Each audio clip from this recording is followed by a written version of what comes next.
আমি অসম জাতীয়তাবাদী যুৱ পৰিষদ দেৰগাঁও আঞ্চলিক কমিটিয়ে 2018 চনত আমি এই অনুষ্ঠানটো হাতত লোৱা হৈছিলে। এই অনুষ্ঠানটো আমি ঘৰে ঘৰে কৰিছিলোঁ। যোৱা বছৰ 2023 চনত আমি 4গৰাকী ব্যক্তি ইয়ালৈ অনা হৈছিলে। আনি পেলাই আমি তেখেতসকলক আমি এখন ট্ৰাইচাইকেল আমি যোগান ধৰিবলৈ চেষ্টা কৰিছিলোঁ আৰু এজনৰ আমি মেডিকেল ট্ৰিটমেণ্ট কৰিবৰ কাৰণে আমি চিন্তা চৰ্চা কৰিছিলোঁ। তেখেতৰ এতিয়া মেডিকেল ট্ৰিটমেণ্ট চলি আছে আৰু অহা মে' জুনত তেখেতৰ অপাৰেশ্যন হৈ পেলাই খোজকাঢ়িব পৰা হ'ব। এইবাৰ আমি 4গৰাকী ব্যক্তিক আমি ইয়ালৈ বিচাৰি পেলাই উলিয়াইছোঁ। তাৰে এগৰাকী হ'ল নতুন চাপৰি, এগৰাকী হ'ল লেম্প চাপৰি, এগৰাকী আমাৰ কাকডোঙা আৰু এগৰাকী আমাৰ দেৰগাঁও নাইকলগুৰি সেউজপুৰত ঘৰ।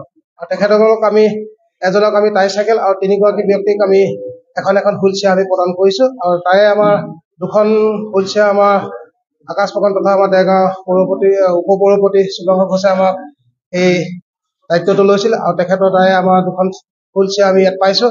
আৰু লগতে আমাৰ ওচৰে মোৰ দাদা প্ৰয়াত শ্ৰীমণি গগৈ নামত তেখেতৰ পৰিবাৰ তথা মোৰ বৌয়ে হুইল চেয়াৰ এখন মোৰ ভাইটি এটাৰ কাৰণে আগবঢ়াইছে আৰু তেখেতক আমি যথেষ্টখিনি কথা কোৱাৰ পিছত তেখেতে বহুত আনন্দতে চকু পানী ওলাইছে যে আমি দিব পাৰিছোঁ আৰু দাদাৰ নামত এইটোৱে তেখেতক আমি ধন্যবাদ জ্ঞাপন কৰিছোঁ। আৰু অনাগত দিনতো আৰু আমাৰ চিন্তাধাৰাত আৰু 4জন ব্যক্তি আছে।